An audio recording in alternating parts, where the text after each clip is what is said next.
밤에 여러분들에게 보낸 메시지는 그 일주일 동안 제가 생각했던 거였어요. 우리가 지금까지 살아오면서 하나님께서 수많은 은혜들을 베푸셨는데 어떤 것들은 그런 생각을 할 수도 있어요. 뭐 이거 꼭 하나님이 하셨다고 말할 수 있을까? 뭐 우연일 수도 있잖아. 그렇게 생각할 수 있는 일도 있을 수 있어요. 그런데 어떤 경우는 이건 우연으로는 도저히 설명할 수 없는, 정말 하나님이 내 인생에 개입하셔서 하셨다고 말할 수밖에 없는 그런 사건들이 또 있습니다.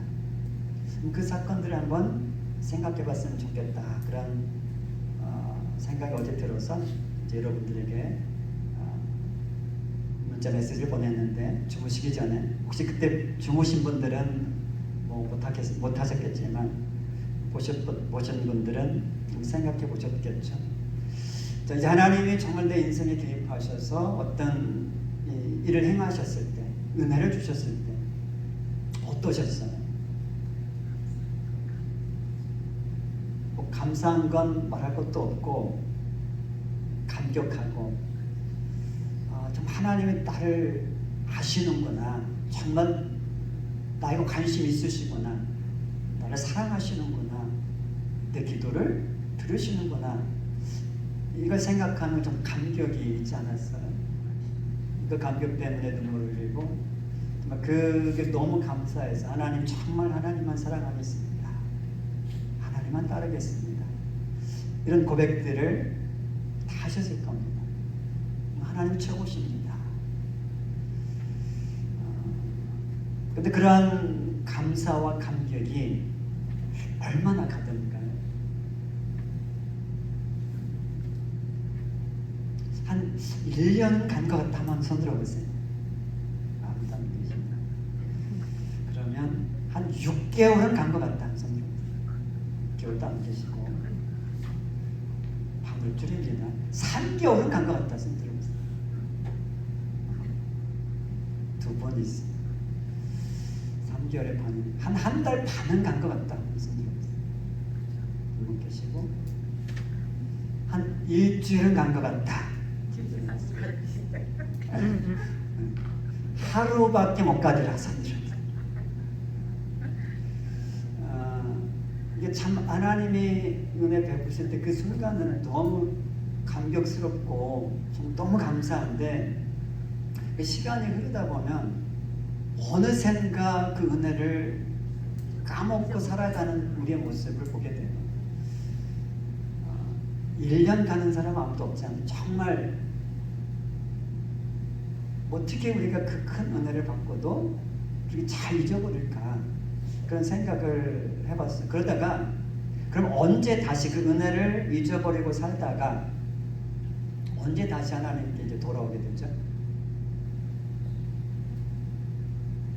은혜를 잊으면 어떤 일이 발생하는가 하면 죄 유혹에 아주 쉽게 넘어가요. 은혜가 잊혀지면 뭐가 남는가? 내가 남거든요. 하나님이 남아야 되는데 내가 남아. 그러다 보니까 유혹이 오면 유혹이 쉽게 남아서 죄를 짓게 돼요. 죄 가운데 살아가기가 쉬워요. 다 그렇다라는 거 아니고, 그러다 어느 순간에 다시 하나님이 내게 정말 이 큰 은혜 주셨지 하면서 기억하면서 다시 하나님께 돌아와서 죄와 상관없이 좀 하나님만 섬기고자 하는 그런 결단을 하는 시간이 언제 일어나죠? 그런 일이 안 일어나나요? 고난이 다가오면 일어나지 않나요? 다 그런 건 아니에요. 근데 은혜를 입고 살아가다가, 내 마음대로 살아가다가 죄 가운데 머무는데 하나님께 어느 순간에 망치를 뒤통수 퉁 치시는 것처럼 고난이 다가오면 아이고 하면서 다시 하나님께 돌아가는 그런 경우가 참 많은 것 같아요. 그러다가 또 고난 당하면 어떻게 우리가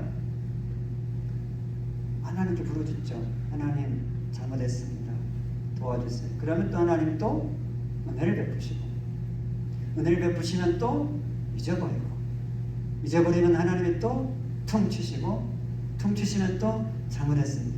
이게 반복되어지는 게 우리들의 모습이 아닌가 싶어요. 고난이 오면 부르짖어요. 부르짖으면 하나님의 은혜를 주세요. 은혜를 주시면 은혜를 까먹어요. 은혜를 까먹으면 죄를 져요. 죄를 지으면 고난이 와요. 이게 계속해서 반복되는 모습이 아마 제 모습이고 우리들의 모습이 아닌가 싶어요. 다 그렇다는 게 분명히 아닙니다. 이 패턴을 벗어난 사람들이 있어요. 정말 신앙이 성숙한 사람들이 있어요. 오늘 제목이 패턴 브레이커입니다. 이 패턴을 어떻게 하면 깰 수 있을까? 우리가 패턴을 깨는 자가 되자, 그런 의미에서 제가 오늘 제목을 패턴 브레이커로 이렇게 정해봤습니다. 오늘 말씀에 보면 이제 이스라엘 백성들도 이 패턴대로 살았던 모습을 보여줘요. 사무엘 선지자가 이스라엘 백성들에게 너희들이 어떻게 애굽에서부터 나와서 가나안 땅에 이르기까지 어떻게 살아왔는지, 또 가나안 땅에 살면서 어떻게 너희들이 지금 살아가고 있는지를 이 패턴으로 보여줘요. 그 다음 거기서 끝나는 게 아니고 더 이상 이 패턴에 머물지 말고 이 패턴을 깨트려라 라고 말하면서 깨트리는 방법까지 가르쳐줘요. 오늘 말씀을 통해서 우리도 어떻게 하면 이 사무엘 선지자가 이스라엘 백성들에게 준 말씀을 통해서, 하나님께서 이스라엘 백성에게 주신 말씀을 통해서 이 패턴에서 벗어나는 삶, 고난이 있어야만 하나님께 나아가는 삶이 아니고 항상 은혜 안에 거하는 삶을 살아갈 수 있을까? 그것을 함께 이제 생각해 보려고 합니다. 이제 사무엘 선지자가 이제 은퇴를 앞두고 있어요. 이제 늙어서 이제 죽을 날을 죽을 날 전혀 다가오는데 한 가지 걱정이 있어. 그러니까 지난주 봤던 말씀처럼 이스라엘 백성들이 왕이신, 그들의 왕이신 하나님을 제껴두고 인간 왕을 구했어요. 그것 때문에 하나님의 마음이 몹시 상하셨어요. 근데 이제 몹시 상하신 하나님께서 그들 심판하시지 않고 그들에게 그들이 원하는 왕을 허락해 주셨어요. 그게 사울 왕이죠. 첫 번째 왕. 그러니까 이제 이 사무엘이 사울 왕과 이스라엘 백성들 앞에다 이제 고별 설교를 하는 거. 고별 이제 마지막으로, 왜냐면 이제 자기가 사무엘이 지도자였는데 이제는 왕이 있으니까 이제 사울 왕이 이제 지도자가 될 거고 사무엘은 이제 뒷전으로 밀려나는 거, 죽기까지. 근데 이제 그 전환기에서 이제 사무엘이 이야기를 하는 겁니다.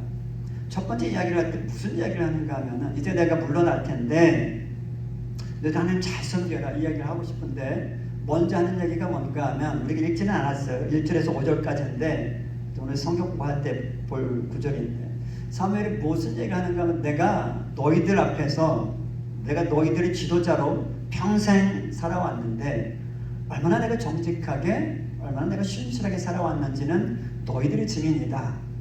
하나님도 그것을 알고 계신다. 그 얘기를 먼저 해요. 자기를 자랑하려고 하는 게 절대 아니에요. 사무엘이 왜 이야기를 꺼냈는가 하면, 나는 너희들의 지도자들로서 하나님 앞에서 이렇게 정직하고 신실하게 살아왔는데 너희들은 그렇지 못했다. 근데 앞으로 내가 이제 물러나겠지만 제발 나처럼 하나님 앞에서 정직하고 진실하게 살아라. 이 얘기를 하려고 자기가 어떻게 살아왔는지를 이야기를 하는 거예요.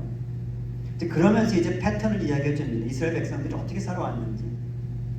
그게 이제 우리가 읽은 말씀에서부터 나오는데, 이제 6절에서 보면, 사무엘의 백성에게 이르되 모세와 아론을 세우시며 너희 조상들을 애굽 땅에서 인도해 내시는 여호와시니, 그런지 가만히 서 있으라. 여호와께서 너희와 너희 조상들에게 행하신 모든 공의로운 일에 대하여 내가 여호와 앞에서 너희와 담론하리라. 이렇게 이야기하면서 야곱이 애굽에 들어간 후 너희 조상들이 여호와께 부르짖음에 이야기를 합니다. 이스라엘 백성들이 왜 여호와께 부르짖었는가? 고난 때문에 부르짖은 거예요. 애굽에서 종살이 하는 430년 동안 종살이 하다 보니 너무 힘든 거예요. 하나님께 도와달라고 부르짖는 거예요. 그랬을 때 하나님께서 모세와 아론을 보내주셔서 그들을 애굽 땅에서 건져내시고 젖과 꿀이 흐르는 가나안 땅에 이르게 하시죠. 고난이 왔습니다. 부르짖었어요. 하나님이 은혜를 주셨습니다. 젖과 꿀이 흐르는 땅에 거하게 됐어요. 그래서 8절에서 보면 모세와 아론을 보내사 그 두 사람으로 너희 조상들을 애굽에서 인도해내어 이곳에 살게 하셨으나, 이곳은 가나안 땅입니다. 이곳에 살게 하셨으나 9절 그들이 그들의 하나님 여호와를 잊은지라. 또 패턴이 되는 거예요.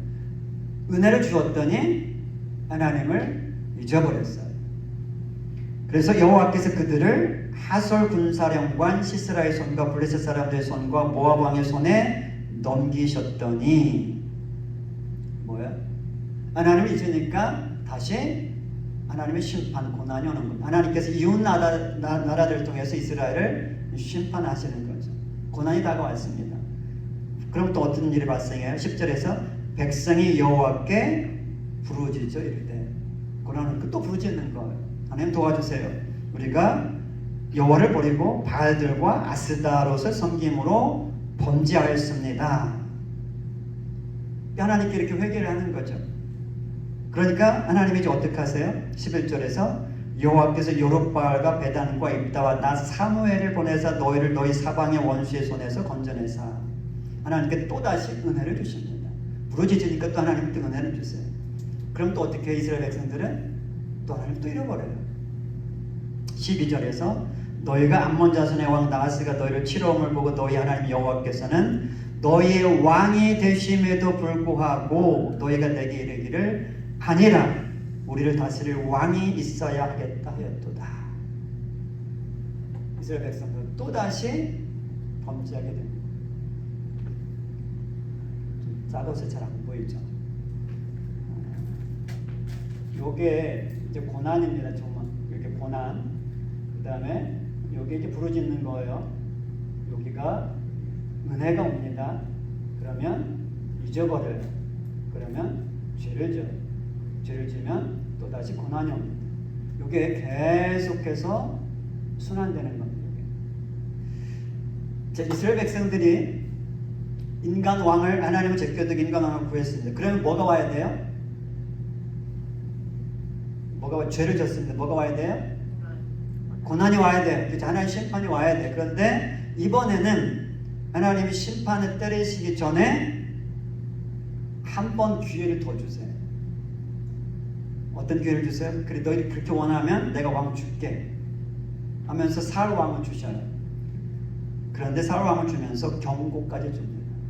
심판하실 수 있는데 심판 안 하시고 한 번 기회를 주시면서 내가 너희를 원해서 왕은 주었지만 이제부터 너희와 너희 왕이 나를 잘 섬기면 다시 고난으로 가지 않아도 돼. 하나님 심판이 없어요. 그런데 여기에서 회개하지 않고 다시 죄를 계속해서 범하면, 하나님 말씀대로 살지 않으면 다시 이제 하나님 기회를 주셨지만 다시 또 1년 넘어가는 거예요. 또 고난을 넘어가는 겁니다. 그러니까 그렇게 하지 말라고 하나님이 경고까지 주세요.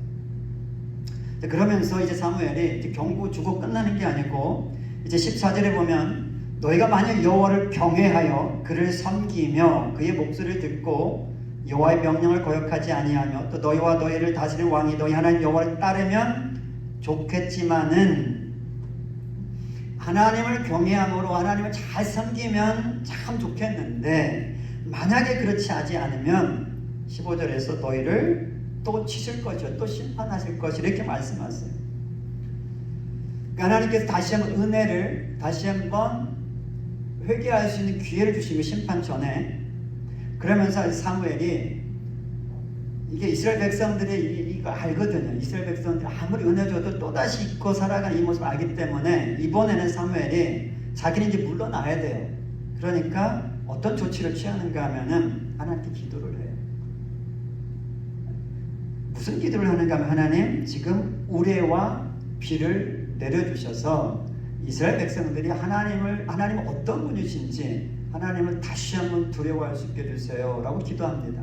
그랬을 때 천둥이 치고 우레가 치고 정말 비가 내립니다. 기도하자마자 그 일이 벌어집니다. 그때는 밀베는 때다, 이런 17절에 그 기록에 있는 밀베는 때다, 그 말은 이스라엘은 건기와 우기가 있어요. 우기는 비가 계속해서 오는 때고 건기는 비가 안 오는 때거든요. 밀베는 때는 비가 오는 때가 아니에요. 건기예요. 5월과 6월.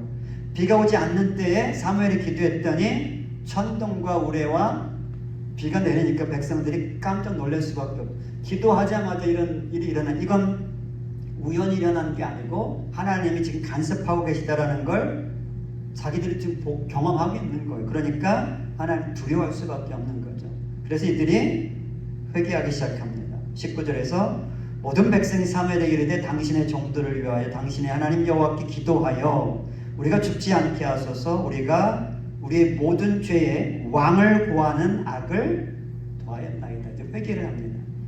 자, 이제 하나님께서 자비를 베푸심으로 이스라엘 백성들이 죄에서 고난으로 안 가고 회개해가지고 다시 이제 은혜의 자리로 이렇게 내려오게 된 겁니다. 여기서 패턴이 보이는 거죠. 이스라엘 백성들은 지금까지 고난을 당하면 부르짖었고, 부르짖으면 은혜를 받았고, 은혜를 받으면 하나님을 잊어버렸고, 죄를 범했고, 또다시 고난을 받고, 이게 패턴이었는데 이제 사무엘 선지자가 그 패턴을 보여주면서 더 이상 이 패턴대로 살지 말고 이제 깨트려라, 그리고 오직 은혜 안에만 거해라, 이 말씀을 하고 있는 겁니다. 그러면서 비결을 가르쳐줘요.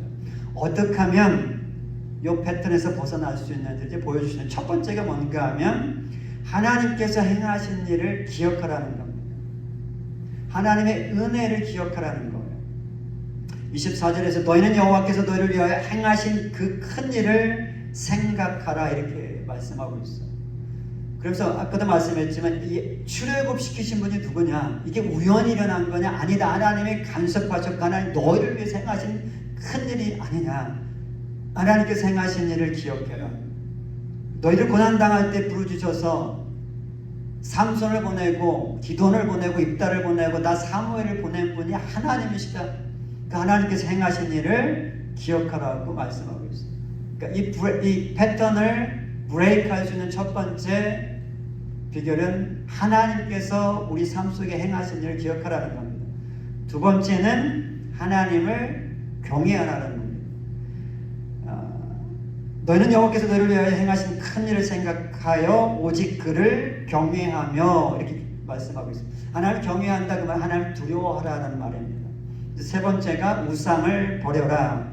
21절에서 돌아서서 유익하기도 못하며 구원하지도 못하는 헛된 것을 따르지 말라. 그들은 헛되니라. 우상을 버려라. 이게 세 번째입니다. 네 번째는 중보기도입니다. 사무엘이 나는 너희를 위하여 기도하기를 쉬는 죄를 여호와 앞에 결단코 범하지 아니하겠다.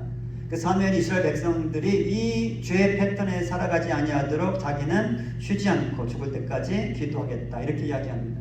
이 네 가지가 이 죄의 패턴을 끊을 수 있는 방법임을 이제 사무엘이 가르쳐 주는 거예요. 그러면 이제 우리도 이스라엘 백성들처럼 거의 비슷해. 똑같지는 않지만 우리도 이 패턴대로 살아왔는데, 아까도 말씀드렸고 우리 중에는 어떤 이 패턴에서 벗어난 분이 있을 수도 있어요. 또 혹시 우리가 이 패턴들이 있다면 이 패턴을 끊을 수 있는 방법, 오늘 말씀을 통해서 가르쳐 주시니까 하나님께서 이 말씀을 통해서 그럼 나에게, 우리에게 어떤 말씀을 하고 싶어 하시는가를 한번 생각해 보았으면 좋겠어요. 자, 첫 번째, 하나님이 행하신 것들을 기억해라. 하나님이 나를 위해서 행하신 것들을 기억해라. 그러니까 제가 서두에 말씀드렸지만 어떤 경우에는 우연처럼 보이는 것들이 정말 잊기가 쉬워요. 뭐 그럴 수 있지, 나에게만 일어난 일인가, 하나님의 은혜임에도 불구하고 뭐 일어날 수도 있는 일이니까 라고 하면 쉽게 잃어버릴 수 있지만 뭐 그런 것들은 그렇다 치고, 근데 정말 하나님이 행하셨다라고 말할 수 없는 그런 일들이 분명 있잖아요. 많으실 거예요. 지금 신앙생활을 오래 해오셨기 때문에 적어도 한 번은 있을 거예요. 그게 뭔가 하면 내가 예수를 믿고 있다라는 거예요. 이 적어도 한 번이 이거예요. 하나님이 간섭하지 않고 내가 예수를 믿을 수가 없어요. 죄 가운데 살다가 멸망을 향해 가고 있는 내가 어떻게 지금 예수를 믿고 구원받은 하나님의 자녀로 살고 있어요? 하나님 간섭하셨기 때문에 그 일이 일어난 거거든요.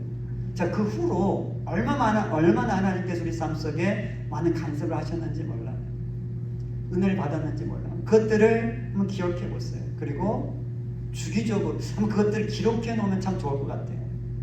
저는 그것들을 많이 기록해 놨는데 열몇 장이 되는 것 같아요. 하나님께서 행하셨던 일들, 말씀하셨던 것들 기록해 놓고 가끔씩 들여다보는 거예요. 그러면서 하나님이 내게 이런 일들을 행하셨지, 내게 이런 은혜를 주셨지 하면서 기억하는 겁니다. 나아가서 예전에 행하셨던 하나님은 오늘도 나를 위해서 일을 행하십니다. 그러니까 오늘도 또 내일 또 매일매일 하나님이 내게 나를 위해서 행하시는 크고 작은 일들을 잠자기 전에 떠올려 보는 거예요. 그리고 거기에 감사를 하는 겁니다. 은혜를 날마다 기억하는 삶을 살아가는 거예요. 감사일기를 쓰면 참 좋을 것 같아요. 감사일기 쓰시는 분 혹시 계실지 모르겠는데, 그러니까 오늘 나를 위해서 하나님이 행하신 일들 몇 가지 적어보는 거예요. 최소한 한 3가지 정도 이렇게 적어보시면, 저도 날마다 적고 있거든요. 3가지씩 하는데 정말 이 은혜를 자꾸 내 떠올리는 삶을 살다 보면 하나님이 내 삶 속에 이게 희미해지지가 않으니까 다시 이 죄악으로 빠지는 것을 차단시켜주죠. 하나님이 저에게만 그런 은혜를 베푸시겠습니다. 우리 모두에게 그 은혜를 베푸세요. 우리가 자꾸 잃어버린다라는 거. 어떻게 하면 이 하나님의 은혜를 잊지 아니하고 하나님이 내게 행하시는 일을 잊지 아니하고 은혜 안에 머물 수 있을까? 기억하라는 거. 기억하라는 거. 시편에 보면 시편 기자들이 고난당할 때, 시편에 보면 정말 고난당한 일이 참 많잖아요. 정말 고난당하고 힘들 때 계속해서 하는 이야기가 뭔가 하면 지금 고난이 언제 끝날지 모르겠어요. 너무 힘들어요. 그런데 성령께서 그들에게 말씀을 주세요. 고난 이겨나갈 수 있는 말씀을 주시는 그게 뭔가 하면 이전에 행하신 일을 기억하라는 겁니다. 이전에 행하셨던 하나님, 이전에 나에게 은혜를 베푸셨던 하나님이 오늘 또 앞으로도 은혜를 베푸실 것을 기억하라는 겁니다. 그리고 한 걸음씩 한 걸음씩 나아가라는 겁니다. 그래야 불평하지 않고 원망하지 않고 죄로 빠지지 않고 은혜 안에 머물 수 있다는 겁니다. 하나님께서 여러분들에게 나에게 행하신 일을 기억하는 게 이게 첫 번째 패턴을 브레이크할 수 있는 방법입니다. 두 번째, 하나님을 경외하라. 우리가 하나님을 정말 경외하는 삶을 살아가야 되는데 우리 교회에서 가장 적게 설교하는 주제 중에 하나가 이 경외입니다. 가장 많이 설교하는 게 사랑입니다. 은혜입니다. 사랑과 은혜가 너무 좋습니다. 정말 가장 많이 해야 될 설교라고 저도 믿어요. 그런데 그에 못지않게 우리가 들어야 될 말씀이 또 하나님에 대한 경외입니다. 경외. 왜냐하면 성경에서 하나님의 사랑만큼이나 많이 등장하는 단어가 경외입니다. 하나님을 경외해라. 하나님을 두려워해라. 이렇게 이야기합니다. 하나님을 경외한다라는 말 제가 몇 주 전에 설교했는데 혹시 기억하실지 모르겠어요. 하나님에 대한 경외. 언제 우리가 하나님을 경외하게 되는가 하면 내가 하나님이 어떤 분이신지, 얼마나 위대하신 분이신지, 얼마나 사랑이 크신 분인지, 얼마나 놀라우신 분인지를 분명히 알고 그 앞에서 나는 어떤 존재인지를 깨달을 때, 하나님은 정말 놀라운 분이신데 나는 그에 비하면 아무것도 아닌 존재인 것을 깨달을 때 하나님을 경외하게 된다는 거예요. 그래서 제가 우주가 얼마나 큰지를 이야기하면서 이걸 생각하면 내가 하나님을 경외하게 된다라고 설교했습니다. 기억나시죠? 이 하나님 우주를 창조하신 하나님, 이 우주는 얼마나 큰지 끝이 지금 보이지도 않죠. 근데 보이는 끝까지 가는 데만 해도 빛의 속도로 얼마 걸린다고요? 수백억 년이 걸립니다. 그 우주를 만드신 분이 하나님이시고 그 우주 속에서 우리가 살고 있는 지구는 모래알 만한 그 크기밖에 안 되고 우리는 그 모래알 만한 크기 속에 살고 있어요. 그런데 하나님이 나를 아세요. 여러분을 아세요. 사랑하세요. 십자가에 자기 아들을 내어주실 만큼 사랑하세요. 그 위대하신 분이 먼지만도 못한 보이지도 않는 그런 존재, 이 우주 속에서 보이지도 않는 그 존재를 사랑하시고 자기 생명을 주실 만큼 그렇게 사랑하세요. 그 하나님 앞에 우리가 하나님의 그 존재와 내가 어떤 존재를 깨닫게 되면 하나님을 경외할 수밖에 없다라는 겁니다. 이제 오늘 말씀에서는 하나님을 경외하기 위해서 사무엘이 기가 막힌 방법을 써요. 왜? 하나님을 경외해야만 이 패턴을 벗어날 수 있기 때문에 그래요. 하나님을 경외하기 위해서 우리가 기억해야 될 하나님의 두 가지 속성을 이야기합니다. 첫 번째는 사랑이고 두 번째는 공의입니다. 하나님의 사랑과 하나님의 공의. 하나님은 정말 끝없이 한없이 자비를 베푸시는 분이세요. 그러나 죄 가운데 거하고 있는 자에게는 가차없이 심판하시는 분이십니다.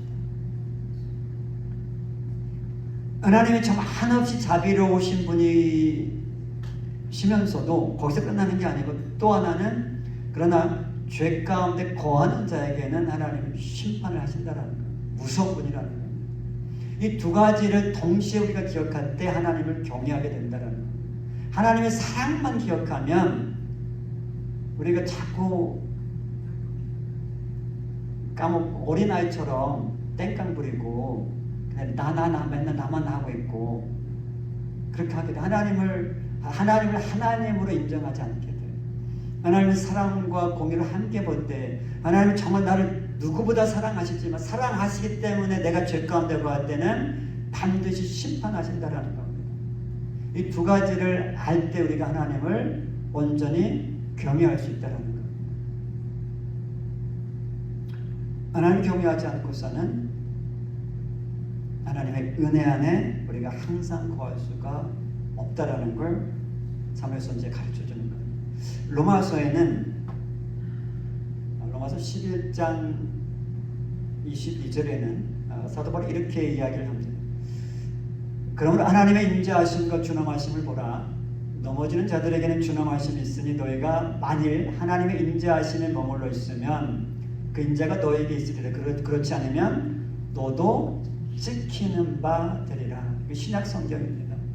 사도 바울이 하나님의 인자하심과 준엄하심을 보라 이렇게 이야기 두 가지입니다. 하나님의 인자하심은 사랑이라고 이야기할 수 있고 준엄하심은 공의라고 이야기할 수 있어요. 자, 넘어지는 자들에게는 준엄하심이 있다. 이 말은 뭔가 넘어지는 자들, 이스라엘 백성을 이야기. 이스라엘 백성들이 하나님의 말씀을 벗어나서 불순종했을 때, 넘어졌을 때 하나님의 준엄하심, 심판이 있었다라는 겁니다.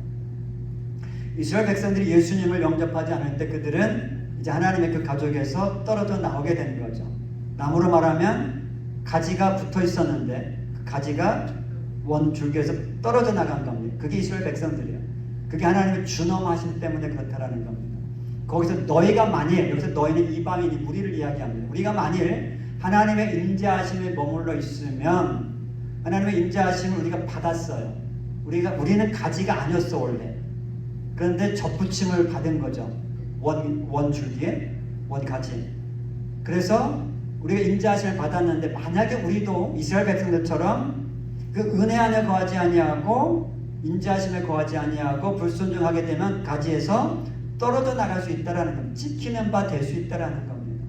사도 바울이 이야기하는 거예요. 그러니까 하나님의 인자하심과 준엄하심을 함께 기억할 때 우리가 하나님을 경외하는 삶을 살 수 있게 된다라는 겁니다. 이게 두 번째입니다. 세 번째가 우상을 버리세요. 지난주에도 이 설교를 했기 때문에 간단하게 말씀드릴 텐데 하나님보다 앞세우는 건 다 우상입니다. 우리가 그게 자녀가 됐든지 부모가 됐든지 재물이 됐든지 쾌락이 됐든지 무엇이든지 하나님보다 위에 올려놓으면 그게 우상입니다. 그러니까 자녀나 부모나 재물이나 뭐 즐겁게 살아가는 거나 이 자체가 잘못된 건 아닙니다. 근데 요것들을 하나님의 자리에다가 놓을 때 그게 문제가 되는, 그게 우상이 되는 거죠. 자녀를 사랑하는 것 당연한 거죠. 부모를 공경하는 거 당연한 거죠. 열심히 일해서 돈 버는 거 당연한 거죠. 즐겁게 살아가는 거 당연한 거죠. 그런데 그것들이 하나님을 대신하게 될 때 우상이 된다는 걸 기억하시고 혹시 내 안에 하나님보다 우선시하고 있는 것 그것이 있다면 반드시 깨트려야 됩니다. 지금은 일시적으로는 그 우상에 즐거움을 줄 수도 있고 유익하게 보일 수도 있어요. 일시적으로. 그런데 결국은 그것들이 나를 하나님으로부터 멀어지게 하게 됩니다. 그러니까 반드시 우상을 깨트려야 됩니다. 이제 네 번째가 서로를 위해서 기도하세요. 중보기도입니다. 이 사무엘이 이제 죽음을 앞두고 있지만 자 은퇴하면서 죽기까지 자기는 자기 사명은 뭔가 하면 너희들을 위해서 너희들이 이 죄의 패턴에서 벗어나기 위해서 내가 기도하는 거다. 기도하지 않으면 그게 죄다라고 이렇게 이야기를 했습니다. 사무엘은 이 지도자로서 이 기도가 얼마나 중요한지를 분명하게 알고 있었던 거예요. 하나님께서 기도하는 대로 응답해 주셨기 때문에. 이 특별히 네 번째는 이제 특히 저한테 많이 해당이 되는 거예요. 지도자로서 제가 여러분들을 위해서 여러분들이 저 패턴 은혜를 받으면 하나님을 잊어버리고 죄를 범하고 고난을 받고 이런 패턴에 살아가지 않도록 제가 여러분들을 위해서 끊임없이 기도하는 것, 이것은 정말 제가 제 사명, 제가 반드시 해야 될 일입니다. 하고 있고 앞으로도 계속 할 겁니다. 하지 않으면 정말 그게 제가 저한테 죄입니다. 하나님께 맡겨주셨는데, 사명을 주셨는데 제가 여러분들 위해서 기도하지 않는다 그러면 제가 하나님 앞에 범죄하는 거기 때문에 저 여러분들 위해서 기도할 겁니다. 그런데 제가 하나 부탁드리고 싶은 거는 여러분들이 저를 위해서도 기도해 줘야 돼요. 저도 똑같아요. 저도 이 패턴에 어느 순간에 들어갈 수도 있어요. 여러분 저를 위해서 기도해 주시고 나아가서 여러분 서로를 위해서도 기도해 주십시오. 그래서 우리 모두가 저 패턴으로 들어가지 않고 저 패턴을 벗어나서 정말 하나님의 은혜 안에만 거하는 그러한 성도들이 될 수 있도록 그렇게 같이 기도했으면 좋겠습니다. 자, 이 패턴 중에 그럼 여러분들은 지금 현재 어디에 계십니까? 고난 가운데 있습니까? 부르짖고 계십니까? 기도하고 계십니까? 은혜 가운데 있습니까? 하나님을 잊고 살아가고 있습니까? 죄 가운데 있습니까? 이 중에 지금 어느 곳에 지금 속해 있어요, 여러분은? 만약에 여러분이 지금 고난 가운데 있다라고 생각해 보세요. 고난은 꼭 죄 때문에 오는 것은 아니에요. 여기는 지금 죄로 얘기했지만 이 땅이 지금 죄악된 세상이기 때문에 이 죄악된 세상에 살아가는 것 때문에 내가 고난을 당할 수도 있어요. 그러니까 내가 지금 고난 당하고 있다 무조건 내 죄 때문에 그렇게 생각하면 안 돼요. 그럴 수도 있어요. 분명히 내가 죄 가운데 거하면 하나님 심판하십니다. 근데 한 번 죄 졌다고 오늘 내가 죄를 졌더니 하나님이 바로 심판하시더라. 그런 경우는 거의 없습니다. 하나님 인내해 주세요. 돌아오기를 기다리세요. 기회를 주세요. 그런데 돌아오지 않고 계속 죄 가운데 거할 때 어느 순간에 우리는 그걸 몰라요. 하나님이 어느 순간에 때리신 심판하십니다. 그래서 고난당하는 사람이 꽤 많습니다. 그래서 일단 고난은 원인이 죄든지 죄가 아니든지 우리에게 유익합니다. 왜요? 하나님께 이끌어줘요. 부르짖게 만들어줘요. 안 그러면 너무 힘드니까 인생이 그 은혜, 그 고난 당하는 그 유익이라는 말씀 거기서 나오는 거예요. 고난은 우리를 하나님께 계속해서 이끌어줍니다. 근데 어떤 사람은 고난을 당해도 하나님께 부르짖지 않는 사람이 있어요. 지독한 사람이죠. 많지 않아요. 웬만하면 하나님 고난 당할 때 다 돌아와요.